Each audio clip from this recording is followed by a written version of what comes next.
જય મુરલીધર બધાને. Krishna foundation Rajkot for competitive exams. આપણે આ માધ્યમથી લગભગ પહેલી વાર મળી રહ્યા છીએ. ખૂબ જ સરસ મજાનો માહોલ છે. આમ તો આ માધ્યમથી મળવું એકબીજાને થોડા સમય આપણને એવું લાગતું હોય કે આપણે ઘણા બધા દૂર છીએ. આપણે મોટા ભાગે ફેસ ટુ ફેસ પ્રત્યક્ષ રીતે મળતા રહેવા જ ટેવાયેલા છીએ, પરંતુ આજે આપણે આ એક અલગ રીતે મળી રહ્યા છીએ. તો આ જે પદ્ધતિથી આપણે મળીએ છીએ અને આનાથી ક્રિષ્ના ફાઉન્ડેશન છે એ વિદ્યાર્થીઓને એક નવું પ્લેટફોર્મ આપે છે. તો ક્રિષ્ના ફાઉન્ડેશન વતી સૌપ્રથમ હું સંદીપ ચંદ્રવાડિયા આપ સર્વનું હાર્દિક સ્વાગત કરું છું. Welcome to Krishna foundation. હવે ક્રિષ્ના ફાઉન્ડેશન છે એ સ્પર્ધાત્મક પરીક્ષાની તૈયારીઓ લગભગ 2013થી કરાવી રહ્યું છે. આપણે ઘણા બધા એવા તેજસ્વી તારલાઓ છે તે સમાજને ભેટ રૂપે આપેલા છે. ક્રિષ્ના ફાઉન્ડેશન એ માત્ર એક ફાઉન્ડેશન નથી, પરંતુ એક માતૃ સંસ્થા છે આપણી, જેને આપણે માતા તરીકે જ લગભગ સંબોધન કરીએ છીએ. કે ક્રિષ્ના ફાઉન્ડેશનમાંથી નીકળેલો કોઈ ફેકલ્ટી હોય કે ક્રિષ્ના ફાઉન્ડેશનનો કોઈ વિદ્યાર્થી, આમ તો કેન્ડિડેટ વિદ્યાર્થી શબ્દ કરતા પણ, કે એ જે વ્યક્તિ છે એ જિંદગીભર ક્રિષ્ના ફાઉન્ડેશનને યાદ રાખે છે. આ જે ક્રિષ્ના ફાઉન્ડેશન છે એમાં અંગ્રેજી વિષય અને એમાં રહેલી મૂંઝવણો, એનું જે ગ્રામર છે અને લેંગ્વેજ, આનો ફાળો આપવાનો મોકો મને ક્રિષ્ના ફાઉન્ડેશને આપેલો છે આટલા વર્ષોથી. એટલે હું ક્રિષ્ના ફાઉન્ડેશનનો એ તકે આભાર પણ માનું છું. આજે જ્યારે ફેસબુક લાઈવમાં આપણે બધા મળેલા છીએ, અલગ અલગ થોડા મુદ્દાઓની આપણે આજે ચર્ચા કરવાના છીએ. કેવા મુદ્દાઓની ચર્ચા કરીશું, ક્યાંથી શરૂઆત કરીશું, એ મુદ્દા તરફ આપણે સૌપ્રથમ જઈએ. સૌપ્રથમ તો ક્રિષ્ના ફાઉન્ડેશન શું? ક્રિષ્ના ફાઉન્ડેશન આપણને કઈ રીતે ઉપયોગી બન્યું છે આજ સુધી, અને હજી પણ આવનાર ભવિષ્યમાં ક્રિષ્ના ફાઉન્ડેશન છે એ આપણા જેવા કેટલા બધા લોકોને ઉપયોગી થવા જવાનું છે. તો આ ક્રિષ્ના ફાઉન્ડેશનને આપણે આપણા થકી જેટલો પણ ફાળો આપી શકીએ તે આપવાનો પ્રયત્ન કરીએ. ક્રિષ્ના ફાઉન્ડેશનમાં રહેલા કામ કરનારા જે લોકો છે એમને તો ખૂબ ખૂબ અભિનંદન હોય જ, કારણ કે દરેક પડે પોતાના જીવનના જે કિંમતી ક્ષણો છે, કિંમતી સમય છે, એ ક્રિષ્ના ફાઉન્ડેશન પાછળ માત્ર સેવાના હેતુથી આપતા રહેલા છે. આ સૌથી મોટામાં મોટો યશ છે જે ક્રિષ્ના ફાઉન્ડેશનને મળે છે, કે અહીં કામ કરનાર માણસો છે એનો મુખ્ય હેતુ સેવાનો છે. હવે આપણા મૂળ મુદ્દા તરફ જઈએ. લગભગ મોટાભાગના લોકોને ખ્યાલ પણ હશે કે આપણે આજે અંગ્રેજી વિષય, English language and English grammar, આ બે મુદ્દાની વાત કરવાના છીએ. સૌપ્રથમ પહેલો જ મુદ્દો જોઈએ તો આપણને સ્ક્રીન ઉપર દેખાશે કે what is the important of English and English grammar as well. માત્ર પહેલા એ જોઈએ કે ઇંગ્લિશનું મહત્વ શું. બરાબર, આપણને પ્રશ્ન થાય કે ઇંગ્લિશ આપણને શીખવું છે. ઘણા લોકોને ઇંગ્લિશ શીખવાનો બહુ શોખ હોય, પરંતુ એ ભાષા બોલતા ન આવડતી હોય અને એના કારણે ખચકાટ અનુભવતા હોય. ઘણા લોકોને સ્પેલિંગમાં મિસ્ટેક થતી હોય, ઘણા લોકોને ગ્રામરમાં મિસ્ટેક થતી હોય, ઘણા લોકોને અંદરથી ડર સતાવતો હોય. આવી ઘણી બધી બાબતો છે કે જે આપણને સતાવે છે કે હવે આમાંથી બહાર કેવી રીતે નીકળવું, આ આપણને ખ્યાલ નથી આવતો. તો આજે આપણે સૌ પ્રથમ એ મુદ્દાની ચર્ચા કરીએ કે what is the important of English. અંગ્રેજીનું મહત્વ શું? આજના વૈશ્વિક દોડ તરફ જ્યારે વિશ્વ જઈ રહ્યું છે ગ્લોબલાઇઝેશન તરફ, ત્યારે English is called the window of the world. આવી લગભગ બાબતો આપણે ઘણા બધા લોકો પાસે સાંભળેલી છે, અને લગભગ અંગ્રેજીના શિક્ષક પાસે આપણે આ સાંભળેલું હશે કે English is called the window of the world. દુનિયાની બારી છે, દુનિયાને જોવી છે તો એ તમે અંગ્રેજી થકી જોઈ શકો છો. ઘણા બધા લોકો આમાં પણ આપણે સંવાદ થઈ શકે કે સર આપણી માતૃભાષા છે એ ગુજરાતી છે, આપણી રાષ્ટ્રભાષા હિન્દી છે, તો અંગ્રેજીને મહત્વ કેમ? આ પ્રશ્ન પણ કદાચ આપણને મનમાં સતાવતો હોય. યોગ્ય પ્રશ્ન છે. જ્યાં સુધી આપણે આપણી માતૃભાષા કે રાષ્ટ્રભાષાને એ લેવલ સુધી ન પહોંચાડી શકીએ ત્યાં સુધી પણ આપણે અંગ્રેજીનો મહાવરો કરવો જરૂરી છે. અને બીજું એ કે ભાષા છે એ કોઈ પણ માતૃ સમાન છે, તો ભાષા શીખવામાં લગભગ મારી દ્રષ્ટિએ કોઈ વાંધો નહીં. અને આજકાલ તો અંગ્રેજી છે એક ચલણ બનતું જાય છે. આવનાર સમયમાં જ્યારે આપણી આગળની પેઢી હશે એ આપણને કદાચ પ્રશ્ન પણ પૂછે કે પપ્પા આટલું કે તમને અંગ્રેજી કેમ નથી આવડતું, એ સમયે આપણે એની પાસે આ પ્રશ્ન લઈને ન જઈએ કે what is the important of English and English grammar. હવે બીજો મહત્વનો મુદ્દો કે ઇંગ્લિશ ગ્રામરનું મહત્વ શું? ગ્રામરની જ્યારે વાત કરવામાં આવે ત્યારે લગભગ આપણે 10મા 12મા સુધી જે ગ્રામરનો આપણે અભ્યાસ કરેલો છે, 10મા 12મા ધોરણ સુધીનો, એ જ ગ્રામર છે એ આપણને અહીંયા જોવા મળે છે. 10મા અને 12મા ધોરણ સુધીનું જો ગ્રામરનો મહાવરો આપણી પાસે હોય તો લગભગ એનથી વધારે ગ્રામર કોમ્પિટિટિવ એક્ઝામમાં આવતું નથી. બરાબર. તો આ ગ્રામરનું મહત્વ શું છે? સૌપ્રથમ તો આપણે જ્યારે કોઈ ભાષા શીખતા હોઈએ ને, આપણે માતૃભાષા બોલીએ છીએ, એના સિવાયની કોઈ પણ ભાષા જ્યારે આપણે શીખીએ છીએ ત્યારે એના વ્યાકરણ થકી આપણે એને લઈ જઈએ છીએ.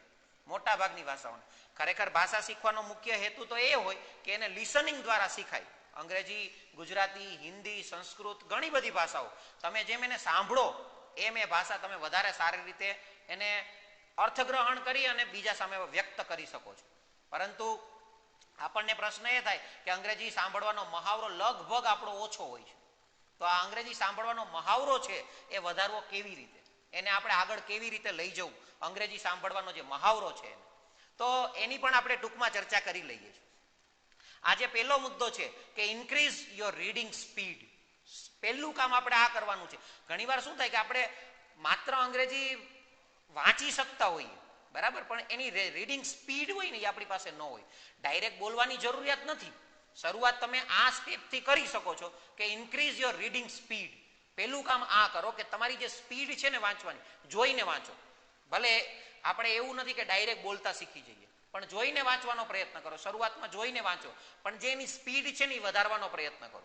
Increase your reading speed, learning more words, increase your awareness, knowledge about various issues. આ જે પદ્ધતિ છે ને એને થોડીક સ્પીડમાં લઈ જઈએ. આનાથી શું થશે? It will build your confidence. આનાથી તમારો કોન્ફિડન્સ વધશે. બરાબર. કોન્ફિડન્સ વધશે એટલે તમે વધારે ને વધારે શબ્દો શીખવા માટે પ્રેરિત થશો. મૂળ મુદ્દો જે છે, ઘણીવાર આપણને અંગ્રેજી ન આવડતું એની પાછળનો પ્રશ્ન શું થાય કે સમજો કે આપણા ક્લાસમાં કોઈ વસ્તુ છે, આપણને અંગ્રેજી વાક્ય આવડે છે કે નથી આવડતું એ તો પછીનો પ્રશ્ન છે. ભાષા બોલવા માટે કદાચ એટલી બધી ગ્રામરની જરૂર નહીં, પણ શબ્દો તો જોઈએ. પંખો છે એનું ઇંગ્લિશ આપણને ફેન ન આવડતું હોય તો ધીસ ઇઝ પંખો તો ન કહેવાય. આપણે એમ જ કહેવું પડે કે ધીસ ઇઝ અ ફેન. તો એ જે મુદ્દો છે કે તમારે વધારે ને વધારે શબ્દો શીખવા જોઈએ. શબ્દો છે એ જેટલો મહાવરો, શબ્દ ભંડોળ તમારું વધશે એટલો તમને ફાયદો થશે. Increase your awareness. આ અવેરનેસ શું, કઈ જગ્યાએ આની જરૂર પડે?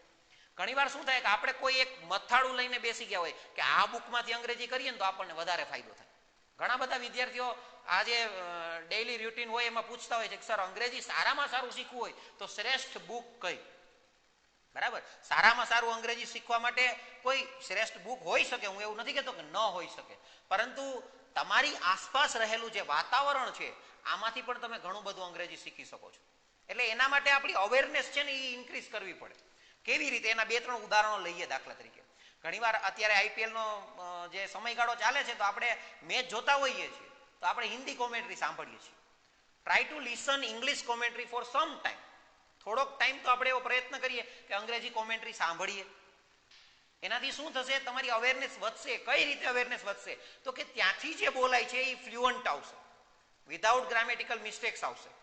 એટલે તમને ખબર પડશે કે હા, જો આવી રીતે બેટ્સમેને ચોક્કો મારેલો હોય તો એ અંગ્રેજી આવી રીતે બોલાય. એટલે ત્યાંથી આપણને એ ફાયદો થશે.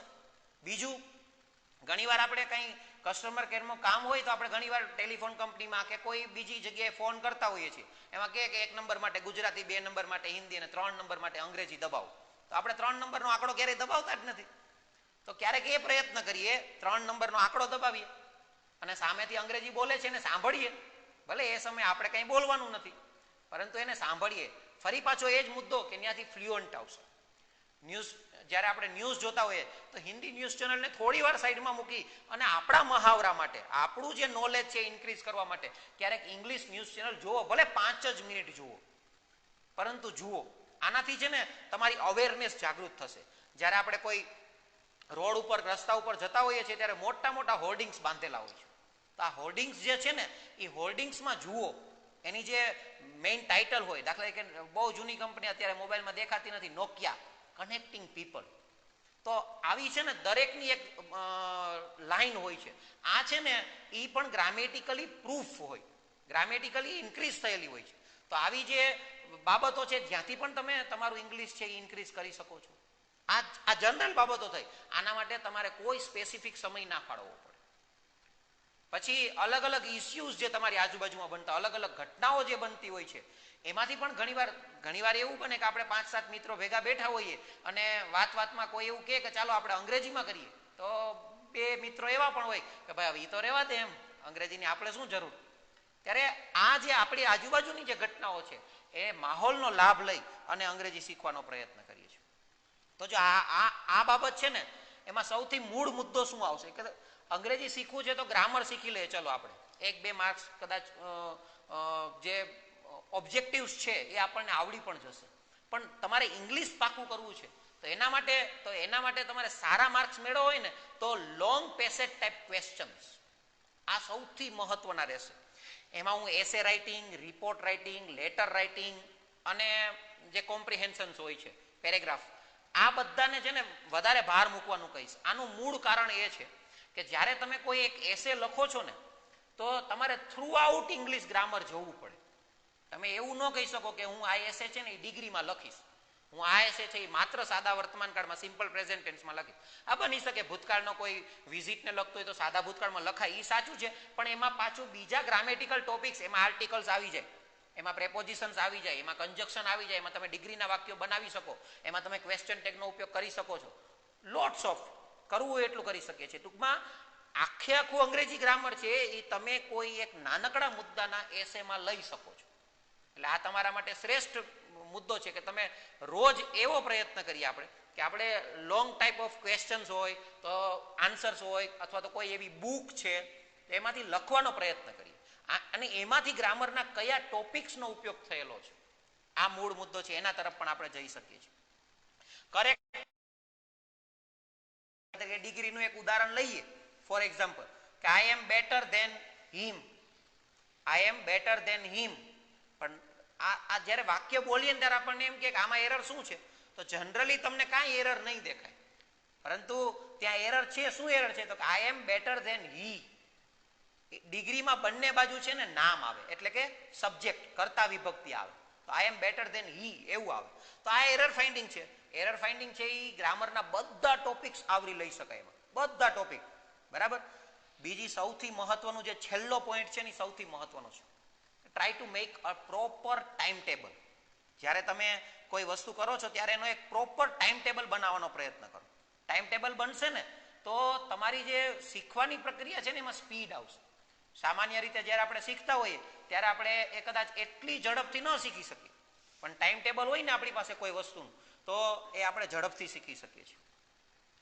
હા, આ વાત આપણે થઈ ગઈ છે અગાઉ કે રીડ ઇંગ્લિશ ન્યૂઝપેપર્સ ડેલી. જેમ આપણે ઇંગ્લિશ સમાચાર જોઈ શકીએ છીએ એમ સવારમાં ચા અને સાંજે અકીલા, એના બદલે ટાઈમ્સ ઓફ ઇન્ડિયા વાંચવાનો પ્રયત્ન કરીએ, ક્યારેક કરીએ, બરાબર. ભલે એનું નાનું કટિંગ ક્યાંકથી મળે તો કટિંગ લઈને પણ વાંચવાનો પ્રયત્ન કરીએ. એટલે જ્યારે તમે ન્યૂઝપેપર વાંચો છો તો એમાં મેં ફરી પાછું કીધું હતું એમ જ કે એમાંય તમને એ ફાયદો થશે કે ન્યૂઝપેપરમાંથી તમને એની જે હેડલાઇન્સ હોય અથવા તો એની અંદર જે ટોપિક્સ આપેલા છે એમાં તમને ગ્રામેટિકલ વસ્તુઓ જાણવા મળશે.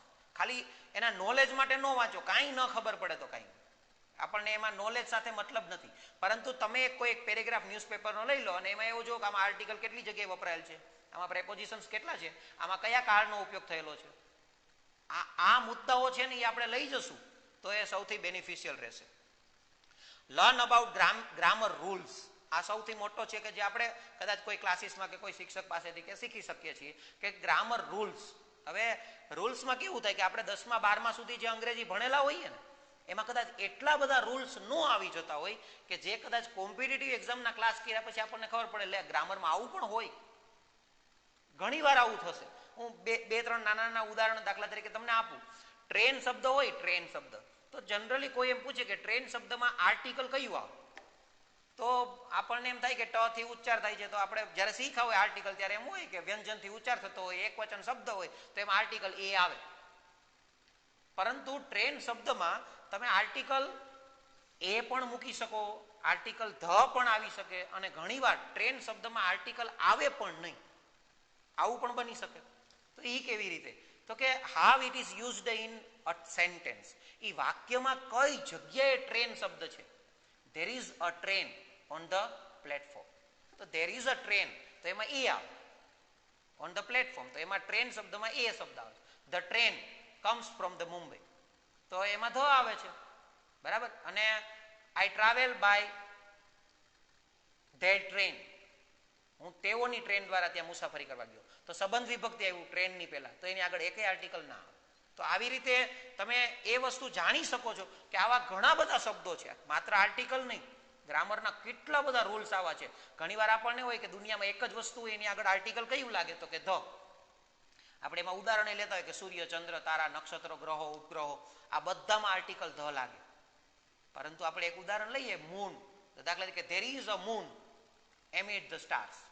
There is a moon amid the stars. તો એમાં મૂન શબ્દ છે એની આગળ આગળ એ આવે છે. તો ત્યાં એ મૂન શબ્દ છે એ અવકાશી વસ્તુ જ છે, છતાંય આપણે એની આગળ આર્ટિકલ એ લગાડીએ છીએ. શા માટે? તો કે ન્યાય એક પર્ટિક્યુલર વસ્તુ તરીકે આવેલું છે. બરાબર? એટલે આવી રીતે જે વાક્યમાં એ શબ્દો કઈ જગ્યાએ ઉપયોગમાં આવે છે એના ઉપર એનું ફોકસ, એના ઉપર એનું ધ્યાન વધારે રહેશે કે આપણે એના દ્વારા સમજી શકીએ છીએ કે આ વસ્તુ છે એ આપણે એને કઈ રીતે આ ગ્રામરના જે રૂલ્સ છે એને સમજીએ છીએ. આમાં મેં એક શબ્દ વધારાનો તમને કદાચ કીધો છે કે there is a moon amid the stars. એમાં એમિડ શબ્દ છે એ પણ સમજવા જેવો શબ્દ છે. આપણે બિટવીન એટલે બે ની વચ્ચે હોય તો બિટવીન શબ્દનો ઉપયોગ કરતા હોય, બે કરતા વધારે લોકોની વચ્ચે હોય તો અમોંગ શબ્દનો ઉપયોગ કરતા હોય. પરંતુ જ્યાં કાઉન્ટેબલ નથી, જે વસ્તુ ગણી નથી શકાતી, ત્યાં એમિડ આવે. ગણી નથી શકાતી એટલે કે જેમાં અનકાઉન્ટેબલ નાઉન આપણે એમ કહીએ, જેમાં પ્રવાહીને અનકાઉન્ટેબલ નાઉન આવે.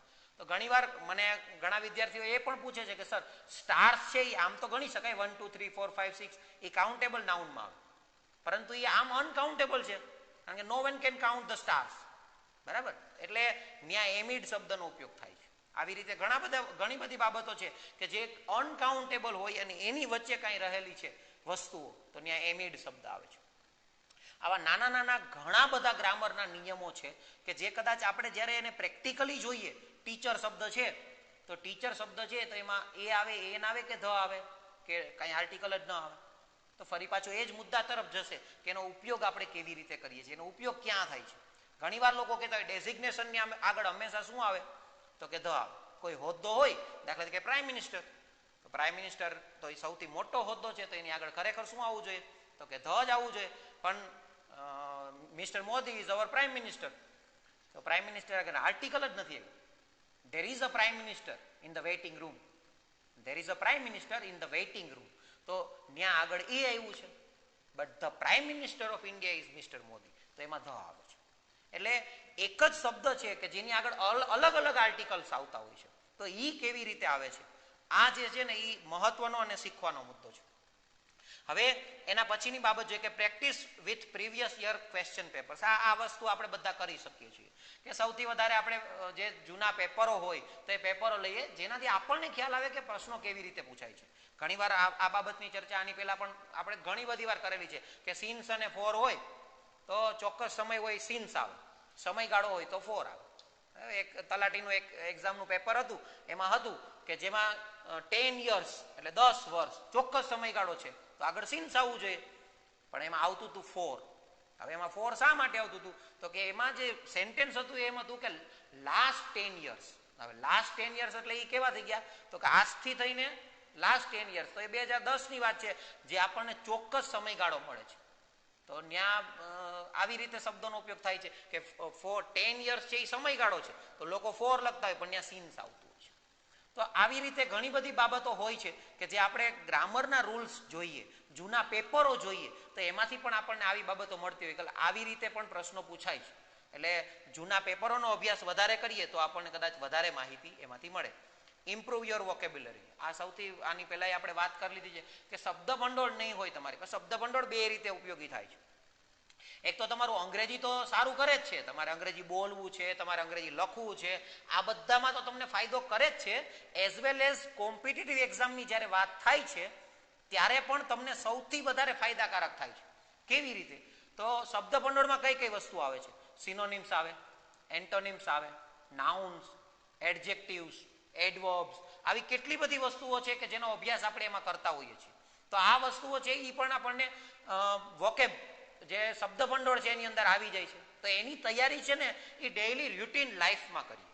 એ કોઈ એવું ન હોય કે કોઈ ડિક્શનરી લઈને બેસી જઈએ, કોઈ વિરોધી શબ્દ એન્ટોનિમ્સ છે તો એની બુક લઈને બેસી જઈએ અને આજ તો હું તૈયાર કરી નાખું, એમ તૈયાર ના થાય. એની છે ને એક ડેઇલી નોટ્સ બનાવી, કે આજે હું 5 શબ્દો કરું, 10 શબ્દો, એ આપણી કેપેસિટી પ્રમાણે આપણે કરી શકીએ છીએ કે આજે હું આટલા શબ્દો છે એ કરીશ.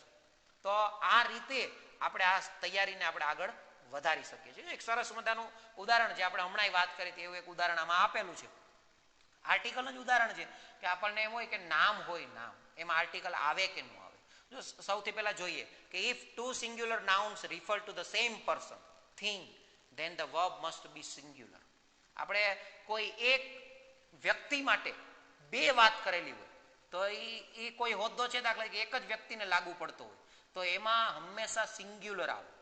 હવે એ કેવી રીતે એનું એક્ઝામ્પલ પણ આપેલું છે, સાચું અને ખોટું બંને એક્ઝામ્પલ આપેલા છે. જોઈએ રોંગ એક્ઝામ્પલ કે the secretary and principal R coming. Generally આપણને એવું જ હોય કે એન્ડ આવે એટલે એના પછી ક્રિયાપદ કેવું આવે તો કે બહુવચન પ્લુરલ આવે, એટલે આમાં આર આપેલું છે, પણ એ આર નહીં આવે, એ રોંગ સેન્ટેન્સ છે.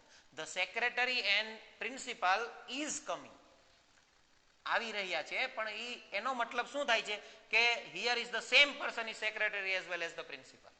બે સેમ જ છે, પ્રિન્સિપાલ છે એ જ સેક્રેટરી છે. એટલા માટે ત્યાં આપણે આર્ટિકલ, જો આ આર્ટિકલનો મુદ્દો પણ આમાં શીખવા જેવો છે કે આમાં આર્ટિકલ પહેલા રહેલા શબ્દને જ લાગશે. ધ સેક્રેટરી બની શકે કે પ્રિન્સિપાલ શબ્દ ન્યા હોય તો એમ આવે કે ધ પ્રિન્સિપાલ એન્ડ સેક્રેટરી. બીજો એક પ્રશ્ન એ થાય કે બે હોય તો the secretary and the principal, તો આર, બરાબર, the secretary and the principal, તો એમાં આપણે આર શબ્દનો ઉપયોગ કરીએ છીએ. એટલે આવી રીતે નાનકડો મુદ્દો જ છે. આવા કેટલા બધા ગ્રામરના નિયમો છે કે જે ઘણીવાર આપણને એમ થાય કે અંગ્રેજી છે એ બહુ અઘરું પડે છે અને અંગ્રેજીની તૈયારી કેમ કરવી ને, પરંતુ આ નાની નાની બાબતો છે કે જે કોમ્પિટિટિવ એક્ઝામમાં તમને બહુ સરળતાથી માર્ક્સ અપાવી શકે છે. હવે કેવી રીતે એને આપણે વધારે ઇન્ક્રીઝ કરી શકીએ છીએ, તો કોઈ જૂની બુક્સ હોય, કોઈ વિદ્યાર્થી તૈયારી કરતા હોય તો એની બુક્સ એની પાસેથી લઈ, નોટ્સ એને બનાવેલી હોય એની પાસેથી લઈ શકીએ. કોઈ ફેકલ્ટી હોય એની મદદ તમે લઈ શકો છો. તમારા નાના ભાઈ બહેન કદાચ કોઈ 10મા 12મા ભણતા હોય તો તમે એની મદદ લઈ શકો છો. આ બધામાંથી તમારે એ તારવવાનું છે કે ગ્રામેટિકલ મુદ્દાઓ જે છે એની અંદર નાની નાની બાબતો ક્યાં રહી જાય છે. ઘણીવાર આપણને ગ્રામર ખૂબ સારું આવડતું હોય પણ એક્ઝામમાં જ્યારે આપણે જઈએ છીએ ને તો એવી વસ્તુ પૂછે કે આ તો હું ક્યાંય ભણેલ જ નથી. આવો પ્રશ્ન આપણી સામે આવીને ઉભો રહી જાય કે આ તો આપણને ક્યાંય ભણાવવામાં જ નથી એવું. પણ જનરલી એવું ન હોય.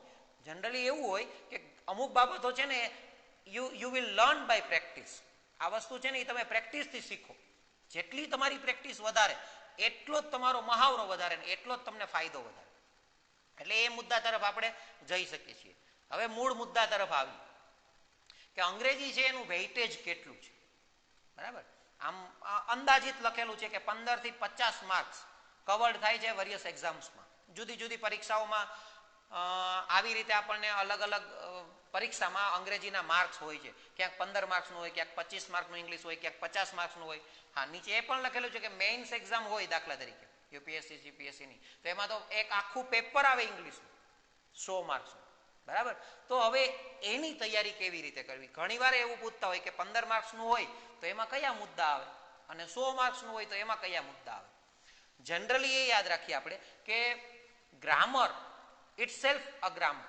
ગ્રામર છે એમાં કોઈ ફેરફાર ન હોય. ગ્રામર જ્યારે 15 માર્ક્સનું પૂછાય તોય એ જ રહે છે અને 100 માર્ક્સનું પેપર હોય તો એ જ રહે છે. ગ્રામેટિકલી એમાં કોઈ ચેન્જ નથી થતા. તો હવે એને આપણે વધારે સારી રીતે કેવી રીતે એપ્લાય કરી શકીએ? તો સૌથી પહેલા ગ્રામરના જે જુદા જુદા મુદ્દાઓ છે એની તૈયારી કેવી રીતે કરવી એ મુદ્દા તરફ આપણે જઈ શકીએ છીએ. દાખલા તરીકે સૌથી પહેલા આર્ટિકલ્સ લઈએ તો હવે આર્ટિકલ્સ જે છે એની તૈયારી આપણે કેવી રીતે કરી શકીએ? બહુ નાનકડો મુદ્દો છે, સાવ નાનકડો મુદ્દો છે, પણ તૈયારી કરવા માટે એમાં ખૂબ સમય માગી લે આપણી પાસે.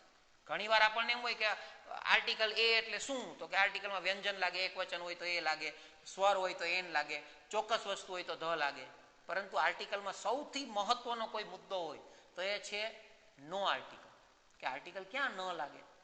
આ મુદ્દો છે એ તમે સામાન્ય એક્ઝામથી લઈ અને કોઈ ભલે મેન્સની તૈયારી કરતા હો ત્યાં પણ તમને ફાયદો થાય. કેવી રીતે ફાયદો થાય?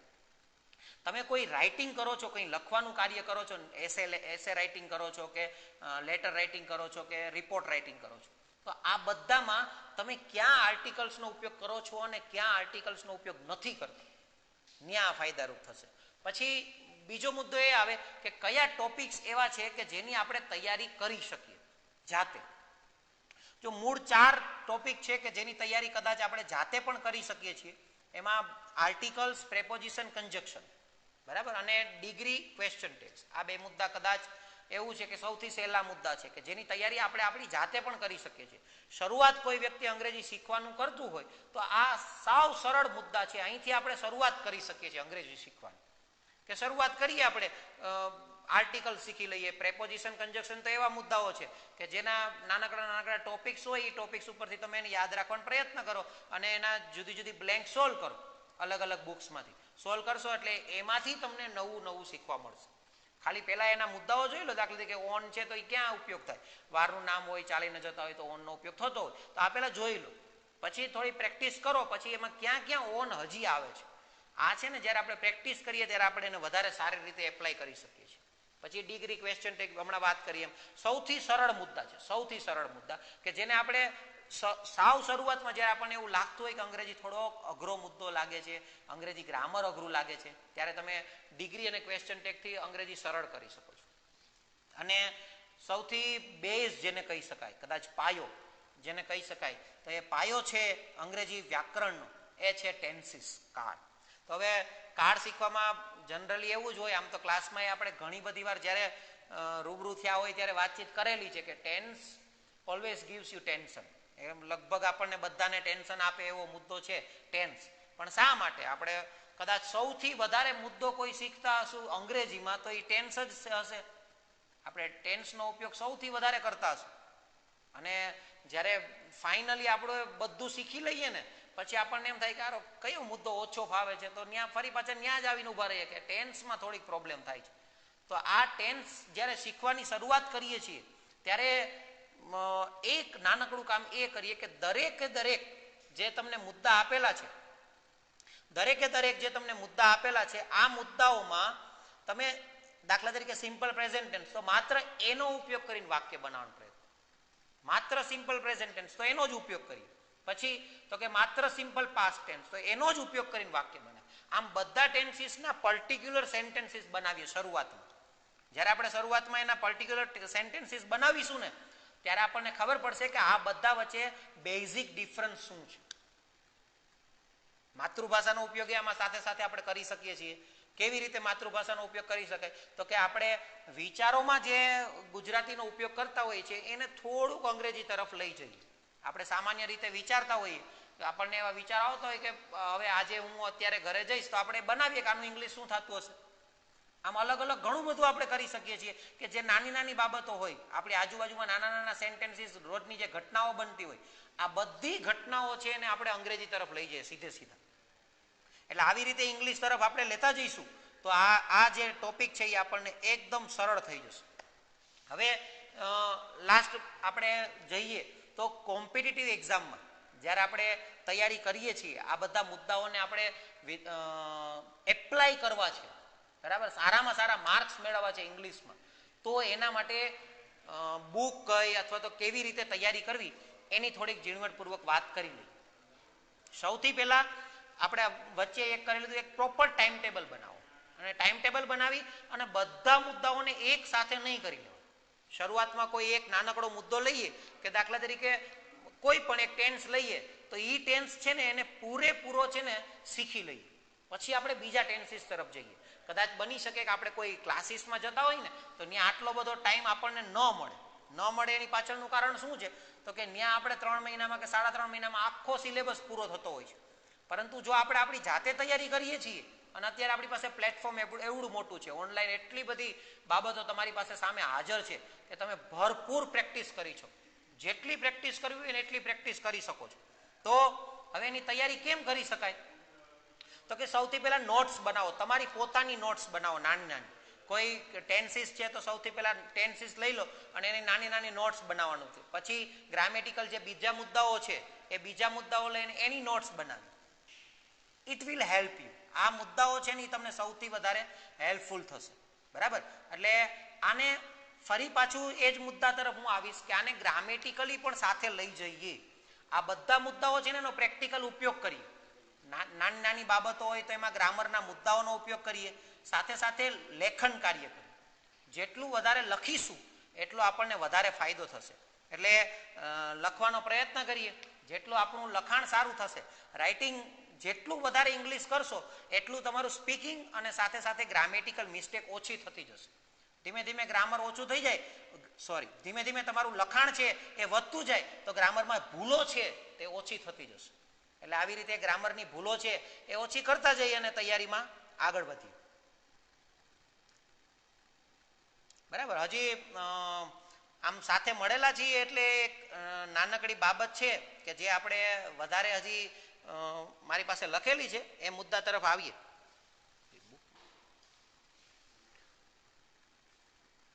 આપણે જ્યારે આટલા માહોલથી તૈયારી કરતા રહેલા છીએ ત્યારે આજનું જે આજુબાજુનું જે વાતાવરણ આપણે જોયું કે ઘણી બધી પરીક્ષાઓ કેન્સલ થઈ.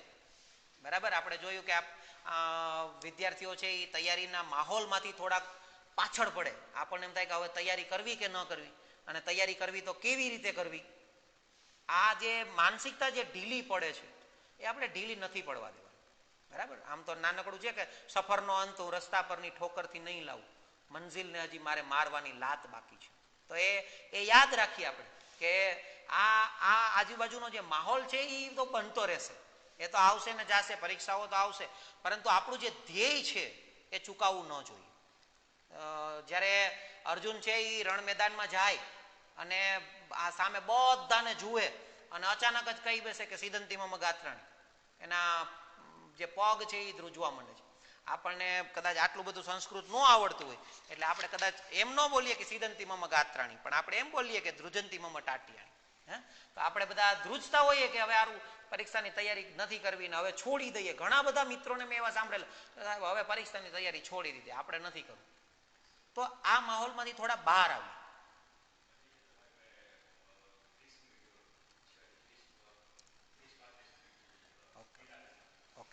તો હવે આની આપણી પાસે મૂળ મુદ્દો આવશે કે હવે આ મૂંઝાઈ ગયા આપણે, ચલો આપણે તો હવે આ નથી કરવાનું. આપણે એનાથી એક સ્ટેપ અપ જઈને તૈયારી કરવાની છે. તો હવે એક સ્ટેપ અપ જવા માટે હું એક નાનકડી કવિતા છે આપણી સમક્ષ, કે જે કવિતાનો જે આપણો માહોલ છે ને એ બનાવવા માટેની કવિતા છે. ઘણા લોકો તમને માર્ગદર્શન આપતા હોય કે આમ કરાય ને આમ કરાય ને આમ ન કરાય, પરંતુ કૃષ્ણ દવેની એક સરસ મજાની કવિતા છે કે ઉગાડે એમ કદી ઉગવાનું નહીં. બરાબર. શું કે છે કે તો ઉગાડે એમ કદી ઉગવાનું નહીં, આપણે તો આવડ ને બાવળની જાત, ઉગવાનું હોય ત્યારે પૂછવાનું નહીં. બરાબર. આપણને એમ થાય કે આપણે ઉગી નીકળવું છે, આપણે હવે આ કરી લેવું છે, ત્યારે કોઈને પૂછવા જવાની જરૂર નહીં. આગળ વધીએ અને એ વસ્તુમાં આપણે પૂરેપૂરા આપણી જે મહેનત છે, પૂરેપૂરી આપણી જે તાકાત છે એ ઝંપલાવી દઈએ. આગળ એવું કે છે કે ધગધગતા તડકાના પેગ ઉપર પેગ અને ઉપરથી આખું વેરાણ. ધગધગતા તડકાના પેગ ઉપર પેગ અને ઉપરથી આખું વેરાન, નિરાતે બેસીને જે ભરચક પીવે ને એને પાલવે આ લીલા ગુમાન. રોકે કદાચ કોઈ ટોકે કદાચ. જો આ ફરી પાછો આપણો મુદ્દો આવશે કે રોકે કદાચ કોઈ ટોકે કદાચ. ઘણા લોકો હશે રોકવા વાળા, ટોકવા વાળા. બરાબર. ઘણી વાર આપણી ઉંમર મોટી થઈ જતી હોય તો તોય લોકો કહેતા હોય કે હવે તૈયારી ન કરાય. બરાબર. હવે કામ ધંધે વર્ગો. તો આપણે જે આપણી જે સ્થિત પ્રજ્ઞતા છે એ ટકાવી રાખવાની છે. આપણી તૈયારી છે એ છોડવાની નથી. રોકે કદાચ કોઈ ટોકે કદાચ, તો એ મહેફિલથી કોઈ દિવસ ઉઠવાનું નહીં. આપણે તો આવડ ને બાવળની જાત, ઉગવાનું હોય ત્યારે પૂછવાનું નહીં. પછી આગળ એ શું કે છે, આ ખરેખર જ્યારે સ્પર્ધાત્મક પરીક્ષાની તૈયારી આપણે કરીએ છીએ ત્યારે આપણને કામ આવે ને એવી વસ્તુ છે કે આપણે તો એની સમજણ શું રાખવાની, આ મસ્તીમાં ખરવું કે ફાલવું. આપણે તો એની સમજણ શું રાખવાની, આ મસ્તીમાં ખરવું કે ફાલવું. તો સૌથી મહત્વની વસ્તુ કે જ્યારે આપણે શ્રી કૃષ્ણ મુરલીધરના વારસદાર છીએ. બરાબર. અને આપણે તૈયારી માટે જ્યારે તૈયારી કરતા હોય ને આપણી અંદર કોઈ નિરાશા, કોઈ હતાશા આવે ત્યારે આ એક મુદ્દો કાફી છે. મારું તો એવું માનવું છે કે આ એક મુદ્દો છે ને એ તમને ગમે એવી હતાશામાંથી ઊભો કરી શકે કે આપણે કોના વારસદાર છીએ. બરાબર. કે આપણા તો લીલાછમ લોહીમાં લખેલું છે, કોઈ પણ મોસમમાં માલવું. આપણા તો લીલાછમ લોહીમાં લખેલું છે, કોઈ પણ મોસમમાં માલવું. અરે હસવું જો આવે તો હસવું બેફામ, હસી લેવાનું, એની સામે કોઈ વાત નથી. હસવું જો આવે તો હસવું બેફામ, અને આંસુ જો આવે તો લૂછવાનું નહીં. આપણે તો આવડ ને બાવળની જાત, ઉગવાનું હોય ત્યારે પૂછવાનું નહીં. ત્યારબાદ છેલ્લી જે પંક્તિ છે કે ઊંડે ને ઊંડે જઈ બીજું શું કરવાનું. ઘણીવાર મન મૂંઝાય આપણને, શું કરવું એમ. આટલો જ્યારે માહોલ ખરાબ છે, આપણે તો આ જે COVID-19 ની પરિસ્થિતિમાંથી નહીં પસાર થઈ રહેલા છીએ અત્યારે, તો ત્યાં પણ આ લાગુ પડે છે. અને સાથે સાથે સ્પર્ધાત્મક પરીક્ષામાંથી જે માહોલમાં પસાર થઈ રહ્યા છીએ ત્યાં પણ આ વસ્તુ આપણને લાગુ પડે છે કે ઊંડે ને ઊંડે જઈ બીજું શું કરવાનું, ધરવાનું આપણું જ ધ્યાન. અહમ બ્રહ્માસ્મિ તરફ છે, બરાબર, ધરવાનું આપણું જ ધ્યાન. અરે પથ્થર ને માટીના ભૂસી ભૂસીને ભેદ, કરવાનું લીલું તોફાન, દેખાડે આમ કોઈ દેખાડે તેમ, દેખાડે આમ અને કોઈ દેખાડે તેમ, તોય ધાર્યું નિશાન કદી ચૂકવાનું નહીં. આપણે નક્કી કરી લીધું છે એકવાર કે આઈ વિલ ક્રેક ઇટ, એટલે આઈ વિલ ક્રેક ઇટ, આ ક્રેક કરીને બતાવ્યું. ધાર્યું નિશાન કદી ચૂકવાનું નહીં, અને ઉગવાનું હોય ત્યારે પૂછવાનું નહીં. આપણે તો આવડ ને બાવળની જાત, ઉગવાનું મન થાય ત્યારે પૂછવાનું નહીં. આપણે જ્યારે આ માહોલ સાથે તૈયારીમાં જઈએ ત્યારે જે આજુબાજુનું આપણું વાતાવરણ છે એની અસર આપણી ઉપર ન થાય, એ મૂળ મુદ્દો આપણો આ છે કે એમાં ન જઈએ. આની અસર આપણા ઉપર ન થવી જોઈએ. તો એના માટે આવી ઘણી બાબતો છે કે જે કદાચ તમને હેલ્પફુલ થતી હોય. ઘણીવાર સ્પર્ધાત્મક પરીક્ષાની તૈયારી કરતા કરતા આપણા મનમાં એ પણ આવતું હોય કે હું આમાં એટલું બધું વાંચન આપણું વધી ગયું હોય ને કે આપણે ઇંગ્લિશની બુક લઈને બેઠા હોય, એક બાજુ ગુજરાતી વ્યાકરણ હોય, એક બાજુ ઇતિહાસ હોય, એક બાજુ સમાજશાસ્ત્ર હોય, બંધારણ હોય, અને આ બધું આપણા મગજમાં આમ ભાર થઈ ગયો હોય એક પ્રકાર. ત્યારે કોઈ સામાન્ય મુદ્દા તરફ જઈએ, કોઈ સામાન્ય વાંચન તરફ જઈએ. આ સામાન્ય વાંચન છે ને ઘણીવાર તમને પ્રફુલ્લિત કરી દે છે. તો આવી નાની નાની બાબતો આપણા જીવનમાં છે કે જે કદાચ યાદ રાખીને આપણે વધારે આગળ વધી શકીએ છીએ. તો આ પણ આપણે કરી શકીએ છીએ. તૈયારી કરવી એટલે માત્ર એવું નથી કે કોઈ એક મુદ્દો ધ્યાનમાં રાખીને બસ આટલું કરી લીધું એટલે આપણી તૈયારી થઈ ગઈ. એટલાથી તૈયારી નથી થતી. ક્રિષ્ના ફાઉન્ડેશન છે ત્યાંથી આપણને આ it is not bread oriented education. અહીંયા તમને માત્ર રોટલા લક્ષી શિક્ષણ ના મળે. You will get here life oriented education. અહીંથી તમને જીવનલક્ષી શિક્ષણ મળે છે કે ખરેખર આપણે જ્યારે ક્રિષ્ના ફાઉન્ડેશનમાંથી બહાર જઈએ છીએ તો એક છાપ લઈને જઈએ છીએ. જ્યારે આપણે છાપ લઈને જઈએ છીએ ને સમાજમાં, ત્યારે આપણે એ ધ્યાન રાખીએ છીએ. આપણે દાખલા તરીકે કલેક્ટરના કોઈ દીકરો હોય તો એ ગામમાં ફરતો હોય તો એ કંઈ ખરાબ કાર્ય કરે તો એમ કે કલેક્ટરનો દીકરો આ કામ કરે છે ખરાબ, બરાબર. તો આપણે એ યાદ રાખવાનું છે કે આપણાથી કંઈ પણ આડાવડું થાય ને તો એના માટે ક્રિષ્ના ફાઉન્ડેશન, જે આપણી માતૃ છે, આપણી માતૃ સંસ્થા છે, આપણી માં છે, એનું નામ લજવાય છે.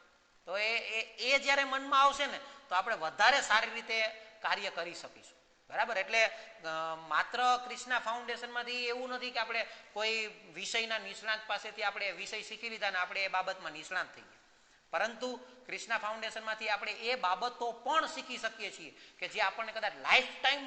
ઘણા બધા મિત્રો એવા મળે છે કે જે ક્રિષ્ના ફાઉન્ડેશનનો એ રીતે પણ આભાર માને છે કે અહીંયાથી મને જીવન જીવવાનો પાઠ પણ મળેલો છે.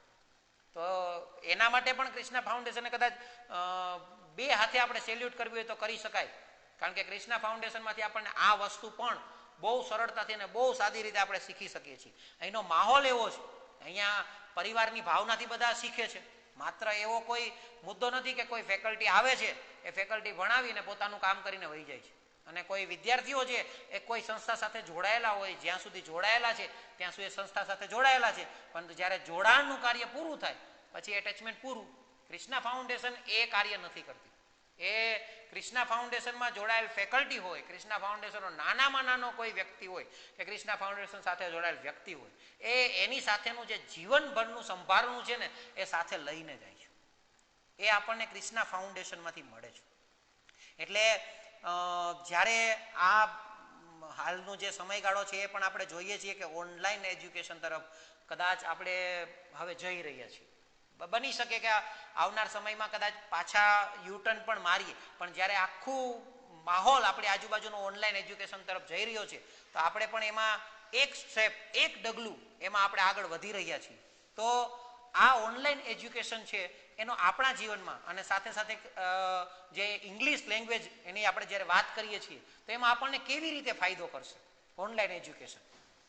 તો ઓનલાઈન એજ્યુકેશન અત્યારના લેવલે એ રીતે ફાયદાકારક છે કે આપણે બધા પાસે એ સ્માર્ટફોન છે, અને સ્માર્ટફોન એટલે તો કે આપણે બધા કહીએ છીએ કે એનું નામ જ એ છે કે smartphone, that makes you smart, જેનાથી તમે સ્માર્ટ બનો.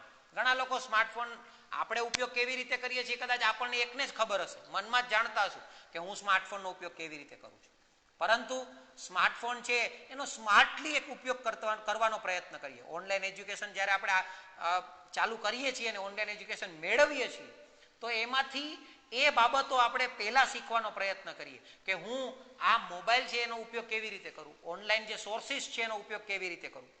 તો એના માટે પણ આપણે આ વસ્તુ છે એ એપ્લાય કરી શકીએ છીએ. કેવી રીતે? તો કે દાખલા તરીકે હું કોઈ ગ્રામરનો મુદ્દો છે એ શીખું છું તો એ ગ્રામરના મુદ્દો શીખવા માટે હું તરત જ ગૂગલમાં સર્ચ કરીને કરું કે blanks for articles, blank for tenses, તો તમને ઢગલાબંધ બાબતો એમાંથી મળી જશે અને એ ઢગલાબંધ બાબતો છે એ તમને હેલ્પફુલ થશે. તો આવી રીતે સ્માર્ટલી કેટલી બધી એપ્લિકેશન્સ આવે છે, એમાંથી તમે કેટલું બધું ગ્રામર જે તમારી પાસે નથી, તમે કદાચ કોઈ ફેકલ્ટી પાસેથી ન શીખા હોય એ વસ્તુ તમે તમારી જાતે પણ શીખી શકો છો. એટલે ઇટ વિલ બેનિફિશિયલ કે આ સ્માર્ટફોનનો ઉપયોગ પણ આપણે એવી રીતે કરી શકીએ છીએ. તો આ રીતે આપણે અંગ્રેજી ગ્રામર અને લેંગ્વેજ સાથે જે મેં સાવ પહેલો જ મુદ્દો આપણો લીધો તો એ કે ઇંગ્લિશ ગ્રામર અને લેંગ્વેજ. હવે લેંગ્વેજ શબ્દ જ્યારે આપણી પાસે આવે તો થોડાક આપણે ગળમથલમાં પડીએ કે ભાષા શીખવાને અને કોમ્પિટિટિવને શું લાગે વળગે, આ પ્રશ્ન આપણને કદાચ મનમાં આવતો હોય. પરંતુ એ યાદ રાખજો કે આપણે બીજી કોઈ પણ માતૃભાષા સિવાય કોઈ પણ ભાષા જ્યારે શીખીએ છીએ, જો એ આપણે લિસનિંગથી નથી શીખતા, સાંભળીને નથી શીખતા, જો હિન્દી આપણે વ્યાકરણ ઓછું શીખવું પડે કારણ કે આપણે મૂવીઝ ને એવું બધું હિન્દીમાં જોતા હોય એટલે આપણે એનું વ્યાકરણ ઓછું શીખવું પડે. તમે સંસ્કૃત બોલતા શીખવું હોય તો આપણે ફરજિયાત ગ્રામરથી જવું પડે. એવી જ રીતે ઇંગ્લિશમાં છે કે ઇંગ્લિશ તમારે શીખવું છે તો તમારે આપણે ફરી પાછા એ મુદ્દા તરફ આવીએ તો એ આમ તો લાસ્ટ મુદ્દા તરફ જ જઈએ છીએ. તો એ મુદ્દો શું? તો કે ક્રિષ્ના ફાઉન્ડેશનમાંથી આપણે જે વસ્તુ શીખેલા છીએ એને એપ્લાય કેવી રીતે કરીએ બીજા મિત્રો સાથે. સૌથી પહેલું કામ કરીએ શેરિંગ, કે આપણને જે વસ્તુ આવડે છે એક સરસ મજાનું ગ્રુપ બનાવીને તૈયારી કરી.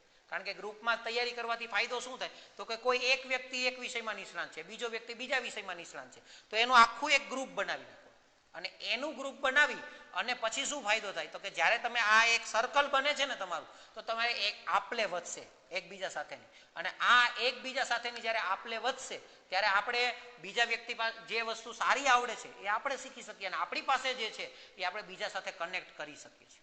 કોઈ વ્યક્તિને સારું મેથ્સ આવતું હોય, રિઝનિંગ આવડતું હોય તો એનો ફાયદો આપણે લઈએ. આ છે ને એ તમારી ગ્રુપિંગ સિસ્ટમથી તમે આગળ વધી શકો. જેટલું ગ્રુપિંગ સિસ્ટમથી આપણે વધારે શીખીશું એટલો પણ આપણને આમાં વધારે ફાયદો થશે. પછી તો કે જ્યારે આપણે કોઈ નોટ્સ લખતા હોઈએ, કોઈ ગ્રામરની બુકમાંથી તૈયારી કરતા હોઈએ, સૌથી પહેલાં દાખલા તરીકે વર્ડ ઇન બોક્સની બુક એ ઘણા લોકો પાસે હોય છે, તો વર્ડ ઇન બોક્સની બુક લઈ લો, તમે કોઈ પણ ગ્રામરની બુક લઈ લો, આપણે બનાવેલા લીથાઓ એમાંથી તૈયારી કરો, પરંતુ એ ગ્રામરની બુક લઈ અને સૌથી પહેલાં આપણી એક અલગ બુક બનાવો જેમાં મારો પોતાનો જ એક ચોપડો હોય અને એ મારા પોતાના ચોપડામાં મારા જ હાથે મારા હસ્તાક્ષરે લખેલા પોઈન્ટ્સ હોય. આ સૌથી મોટો ફાયદો. હું તમને એક નાનકડું ઉદાહરણ આપું. દાખલા તરીકે મારી પાસે એક વિદ્યાર્થીની ભણતી 12મા ધોરણમાં આજથી લગભગ 7-8 વર્ષ પહેલા, અને એ વિદ્યાર્થીની છે એ એવું પૂછે કે સર અંગ્રેજીની મારે તૈયારી એટલી કરવી છે, ગ્રામરમાં જ્યારે ભાષામાં માર્ક્સ મેળવવાની અઘરા હતા, 90 ઉપર જવું એ પણ અઘરું થાય. અત્યારે તો કદાચ હજી આવે છે પણ આ 7-8 વર્ષ પહેલાની વાત.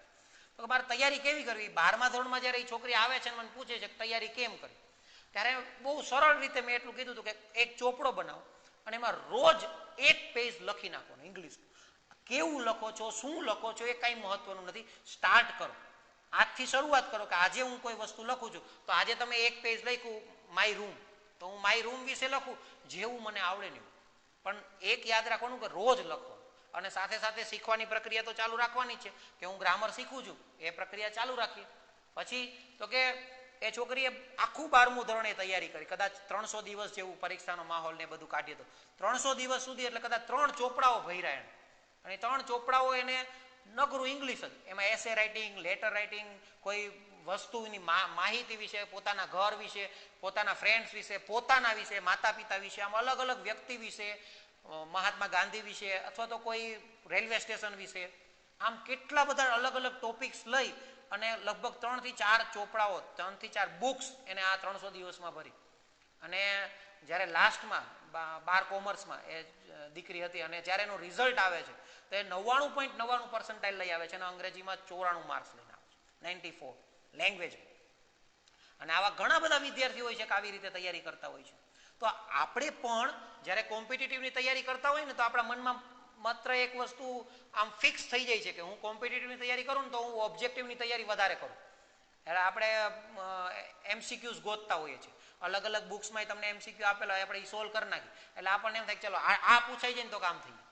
પણ આપણે તૈયારી કરી કદાચ ન પણ પૂછાય તો જ્યારે તમારી જનરલ તૈયારી જશે ને કે રોજ થોડું થોડું લખીએ, ભલે આપણે આખું પેજ ના લખી શકીએ તો અડધું પેજ લખીએ, 5 લાઇન્સ લખીએ ખાલી શરૂઆતના સ્ટેજમાં, પણ રોજ થોડું થોડું લખીએ.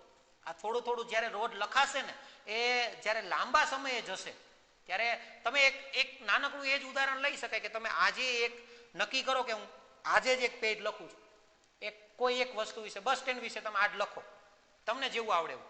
પછી છે ને મહિના દિવસ પછી ફરી પાછું બસ સ્ટેન્ડ વિશે લખો, મહિના દિવસ સુધી અલગ અલગ વિષય ઉપર લખવાનું, 1 મહિના પછી ફરી પાછું બસ સ્ટેન્ડ વિશે લખો અને પછી એ બે સરખાવો એટલે તમને ખબર પડશે કે આ ઇન્ક્રીઝ થાય છે ક્યાંય શીખા વગર. તમને જ ખબર પડી જશે કે મેં પહેલા મહિના દિવસ પહેલા જે લખેલું હતું અને મેં આજે લખેલું છે ને એમાં તો બહુ મોટો ફરક છે, ઘણો બધો ફરક પડી જશે તમને પોતાને જ. એટલે આ છે ને સેલ્ફ જેને કહી શકાય, સેલ્ફ એનાલિસિસ આપણું આપણે જાતે જ કરીએ મૂલ્યાંકન પણ કે મને કેટલું આવડે છે અને હું કેટલા લેવલ સુધી પહોંચું છું જ્યારે હું તૈયારી કરું છું ત્યારે. એટલે આ એનાલિસિસ જ્યારે આપણી અંદર આવશે ને તો આપણને તૈયારીનો જે રસ છે ને એ ઉત્પન્ન થશે. આ બહુ એકદમ સરળ બાબત છે કે જ્યાં સુધી કોઈ વસ્તુમાં રસ ઉત્પન્ન ન થાય ત્યાં સુધી તમને કોઈ ના શીખવાડી શકે. તો સૌથી પહેલા આ કરીએ કે રસ ઉત્પન્ન કરવા માટે શું કરવું. ગ્રામરના નિયમો અઘરા લાગતા હોય, ઇંગ્લિશ વોકેબ્યુલરી આપણી પાસે એટલું બધું હોય નહીં, તો તૈયારી કરવા માટે શું કરવું. તો એના માટે આ એક મુદ્દો છે કે તમે રોજ થોડું થોડું લખો. ભલે શરૂઆત કરો છો ત્યાં 5 સ્પેલિંગ લખો ને તો એ 5 સ્પેલિંગનું એક સેન્ટેન્સ બનાવો. તો શું થાય, આપણે જ્યારે નાના હતા ત્યારે આપણને સ્પેલિંગ પાકા કરવા માટે શિક્ષકો છે એ 20-20, 25-25 વાર લખવા આપી દેતા કે ભાઈ આ સ્પેલિંગ તમારે પાકા કરવાના 20-25 વાર લખવાના. તો શું એનો બીજો કોઈ ઉકેલ જ નહીં સ્પેલિંગ શીખવાનો. તો સ્પેલિંગ શીખવાનો સૌથી સારામાં સારો અને શ્રેષ્ઠ જો કોઈ ઉપાય હોય ને તો એ છે કે તમે કોઈ એક નવો સ્પેલિંગ જુઓ છો ને તો મેક અ સેન્ટેન્સ, એનું એક વાક્ય બનાવો. એક નહીં, હું તો કહું એક જ શબ્દ છે ને, એક જ શબ્દ એના 5 વાક્યો બનાવો અલગ અલગ. એ શબ્દ તમને જિંદગીમાં કોઈ દિવસ નહીં ભૂલે, આખી જિંદગી યાદ રહેશે એ શબ્દ, ભૂલાશે નહીં. બરાબર. દાખલા તરીકે આપણે ઉદાહરણ લઈએ, આમાં એક શબ્દ છે વરિયશ. તો આપણે વરિયશ શબ્દ છે એનું કોઈ સેન્ટેન્સ બનાવવું હોય તો એનું એક સેન્ટેન્સ નહીં, એના 5 સેન્ટેન્સ બનાવે. 5 સેન્ટેન્સ જ્યારે એના બનશે ને પછી આપણને એક્ઝેક્ટ ખબર પડી જશે કે આનો મિનિંગ આ થાય અને આનો ઉપયોગ આ જ થાય અને આ જ જગ્યાએ થાય આવી જ રીતે થાય. તો જ્યારે અલગ અલગ ધીમે ધીમે આવા શબ્દો રોજના નવા, પાછું ઘણી વાર આપણે તૈયારી કરવા જ્યારે સ્ટાર્ટ કરીએ ને તૈયારી કરવાનું ત્યારે આપણે શબ્દો લઈએ ખરા, પરંતુ આપણને આવડતા એવા શબ્દો લઈએ એવું નથી કરવાનું. આ શબ્દો છે ને નવા લઈએ. બીજું કે શબ્દોની ચેઇન બનાવતા શીખીએ. શબ્દોની ચેઇન એટલે શું, તો કે તમને કોઈ એક શબ્દ આવડે છે ને એમાંથી નવા નવા શબ્દો બનાવો. દાખલા તરીકે ઓનેસ્ટ શબ્દ છે તો ઓનેસ્ટ શબ્દ માત્ર ઓનેસ્ટ શબ્દ પૂરતો સીમિત ન રાખીએ, એનું એન્ટોનિમ શું થાય, એનું નાઉન શું થાય, એનું એડજેક્ટિવ શું થાય. આ એક શબ્દમાંથી બીજા 5-6 શબ્દો તમે બનાવી શકો છો. બ્યુટી શબ્દ છે તો બ્યુટી શબ્દ છે તો એનું બ્યુટીફુલ કરીએ, એનું બ્યુટીફુલી કરીએ, એનું બ્યુટીફાઈ પણ થાય. બરાબર. એનું અગલી પણ થાય. તો એક શબ્દમાંથી તમને બીજા 5-6 શબ્દો મળશે. એટલે રોજ એક શબ્દની તૈયારી કરો છો ને તોય તમને બીજા 5-7-10 શબ્દો મળશે. એટલે આ રીતે પણ આપણે તૈયારી કરી શકીએ. બહુ સરળ બાબત છે. બરાબર. કોઈ એક ઇંગ્લિશની બુક છે તમારી પાસે દાખલા તરીકે, તો એ એક બુક લઈ, એ બુક આપણે હાથમાં લઈએ છીએ અને ખાલી એવું નક્કી કરો કે હું આ લાઈન વાંચતો જાઉં છું, એમાંથી જે શબ્દ મને નથી આવડતો ને એ શબ્દ હું મારી બુકમાં લખી નાખું. બસ એ બુકમાં લખી નાખો. તમારા બધાને મોબાઈલમાં જ્યારે કોમ્પિટિટિવની તૈયારી કરતા હોય તો એક ડિક્શનરી હોવી જ જોઈએ કે જે ડિક્શનરી તમને ઇંગ્લિશ ટુ ગુજરાતી અને ગુજરાતી ટુ ઇંગ્લિશ 2 શબ્દો આપે, એનો મિનિંગ્સ આપે. બસ આ જ કરવાનું છે કે તમને જે શબ્દ મળ્યો છે તો એ શબ્દના મિનિંગ્સ ગોતો, એ શબ્દનું એન્ટોનિમ શું થાય ગોતો, એ શબ્દનું એડજેક્ટિવ શું થાય. આ adjective, adverb, noun, pronoun, verb આ ગ્રામરના એવા મુદ્દાઓ છે કે ખાલી આ એટલા કરી લો ને તો પણ તમારું શબ્દ ભંડોળ છે ને ઘણું બધું ઇન્ક્રીઝ થઈ જાય. તમારે જનરલ શબ્દોની જરૂર ન પડે. ઘણીવાર તમે રોડ હોય ને તો પાક્કો રોડ, તો તમે અંગ્રેજીમાં જોશો પક્કા રોડ એવું લખેલું હોય. તો પક્કા રોડ માટે પક્કા શબ્દ આપણને એમ થાય કે આ તો હિન્દી શબ્દ છે, પણ ઈ ત્યાં ચાલે. પણ રોડ માટે પક્કો રસ્તો એવું તો ના ચાલે.